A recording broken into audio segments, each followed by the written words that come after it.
jungle. Ganesh तलावाच्या पाण्यात बुडून महिलेचा मृत्यू. उपस्थित नागरिकांनी धाडस केले नाही. स्पेशल रेस्क्यू फोर्स तात्काळ दाखल. मिरज शहर पोलीस स्टेशन हद्दीतील गणेश तलावाच्या पाण्यात बुडून एका महिलेचा मृत्यू झाल्याची घटना सायंकाळी अंदाजे 6 वाजण्याच्या सुमारास घडली.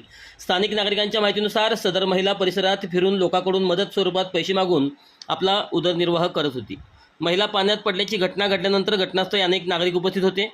मात्र पाण्यात उतरून तिला बाहेर काढण्याचे धाडस कोणीही केले नाही. याबाबतची माहिती मिळताच स्पेशल रेस्क्यू फोर्स पथकाने तात्काळ घटनास्थळी धाव घेतली. घटनास्थळी पोहोचून रेस्क्यू पथकाने पाण्यात उतरून मृतदेह बाहेर काढला असता त्या महिलेचा मृतदेह पाण्यावर तरंगताना आढळून आला. त्यानंतर मृतदेह बाहेर काढून पुढील तपासणीसाठी मिरज शासकीय रुग्णालयात पाठवण्यात आला. तोपर्यंत त्या महिलेचा मृत्यू झाला होता. सदर महिलेची ओळख अद्याप पटलेली नसून या घटनेचा पुढील तपास मिरज शहर पोलीस स्टेशन करत आहे. या कारवाईत स्पेशल रेस्क्यू फोर्सचे सदस्य कैलास वडर, आसिफ मकानदार, सागर जाधव व महेश गव्हाणे यांनी सहभाग घेतला.